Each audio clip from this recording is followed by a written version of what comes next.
Hello again guys and welcome back to my channel. Kojiro from Gaming in Japan here, and with great pleasure and hype I'm showing you my first full game Cold Vein video. I will be fighting the Butterfly of Delirium boss here. Of course I'm playing solo. I'm at level 17 with the Caster Blood Coat with one ascended ability from the Prometheus Blood Coat. It's this gift that I'm going to use right here. This is the Phantom Slash. It has invincibility point at the moment it vanishes, but my main damage is going to come from the Blazing Roar gift from the Caster Blood Coat, from a lot of parries that I'm going to use to level up my Icor, and from the Bloodshot, which is the fast projectile as well. As you can see, I'm using a lot of parries in this battle, and you can parry some of her close range physical attacks. It's not that hard to do, and with that you can assure to have a lot of Icor for this battle. I'm using a Bayonet weapon obviously with a Devour Upgrade, which I didn't do myself, I just found the weapon in the beginning of the levels.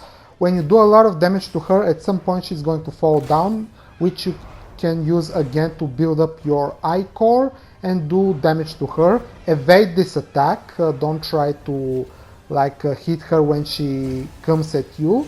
And you have to be careful with the poison. Poison is no joke in this game. You can die from poison, okay? And you're not going to remain on 1 HP or something like that. So be sure to have a item that can heal your poison, because if you can get poisoned, you're not in a very good shape. We are already in the second phase of the boss battle. Here she does a lot more poison attacks. This attack is very dangerous, by the way. Don't try to parry that when she does this lariat spinning move, because you're going to eat a lot of damage if you get hit by that. You're going to also build up quite a lot of poison. So whenever she does this attack, don't try to engage with her. Just run up after the attack ends and sneak up a couple of hits, and here you can charge your special Icor attacks. I'm sometimes using the triangle attack to do damage from the distance, but as you can already see with all the parries, which I believe are the key to the good battle in against this boss, I'm already at 48 Icor. I started up with 30. Now I'm at 50, and at this point you can just not engage with the boss up close, and you can just shoot her up from far away without exposing yourself to danger, of course. Please keep in mind that if you are playing with the Caster Blood Coat, the Blazing Roar gift requires sometimes to cast, so it's not super instant like the Bloodshot, so be careful with that. When she does this attack with these orbs, you can shoot those orbs. You can also shoot the big orb that she sometimes shoots at you, and that way disperse the poison and the possible damage without having to deal with that attack. You can shoot that with the Bayonet, with the triangle attack, or with a dagger or something like that. Or otherwise you can just escape from it, but you can see at this point I basically have already won the battle. I got a little bit greedy here, so I ate some damage. But at 54 Icor I can just build up some Icor, shoot her from far away, use the Blazing Roar to defeat her, or at some point you can just use an Icor capsule if you're too low on Icor. If you're using close-up and personal build, like with the Fighter Blood Coat or with the Berserk, you can again build up your Icor with parries and use close range attacks, but you're going to have a lot less chances for clear attacks, especially in the second form. So here you can see my build. I'm at level 17 with the Caster Blood Coat, with the Bayonet, with the Devour Upgrade. Once again, I didn't upgrade this weapon, I got it from the level before the boss, and here I'm going to show you my passive abilities, which I think are very important for this boss battle.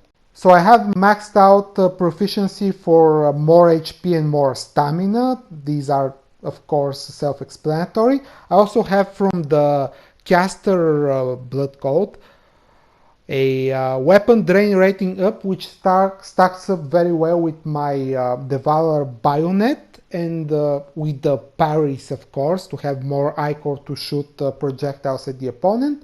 I also have a Dark Impulse passive gift, which increases the effect of dark gifts. So dark gifts are essentially lightning projectiles, flaming projectiles, and I think all the blood shots are considered dark gifts. Basically all the gifts that do damage to the opponent and are kind of like projectile based, as far as I can understand the system of the game so far. So the Dark Impulse is very important when you are fighting from the distance, and when your game plan is to build up a lot of Icor above your starting max, as I just showed you in this battle, I started up with 30 and ended up with over 50 Icor. I have shown this before in one of my previous boss battles in the Town of Sacrifice demo against the Blade Bearer. I started with 30 Icor and I had around 60, I believe, at the end of the battle. So this is a very good game plan, but you have to master the parries, and when you build up enough Icor, you can just at some point retreat and fight only from the distance using only projectiles, and just be careful not to get greedy with hits from up close. And that way, I think, is one of the cool ways to defeat bosses when you're fighting. So when you're fighting with another NPC, I don't think it makes a lot of difference, because the battles are way much easier with an NPC. Sometimes the boss just engages with the NPC and gives you enough time to heal up, to do your buffs, and it's not that difficult. In some of my next videos, my next video will be about the despot, but about the insatiable despot, but my video after that will be against the pole dancer boss, in which I'm going to show you how I fight her solo, and then I'm going to show you, just for comparison's sake, I'm going to show you a battle with the Yakumo NPC, and you will be clearly able to see how the battles are way easier that way. But if you are fighting solo against these bosses, I think you're going to have a lot of Souls-like experience in this game. I truly believe that this game have a lot of Souls DNA into it, and very clear references to the Soul games with the level designs and some of the bosses, and a couple of fine details about how the game works. I absolutely love this game. I love making videos for Cold Vein. I will be making a lot of boss battles videos here on this channel, and if you want me to show you something specifically, please let me know down in the comment section below. I would love to hear from you. And the game is truly awesome. It has a couple of problems. For example, the bugs with the stuttering sound that was also present in the demo version, that made its way into the full game. So yeah, the game is not absolutely perfect or anything like that, but none of its problems are because of the "oh my god, it's an anime game with booby characters" or whatever nonsense some people in the US in the gaming journalist field are always complaining about.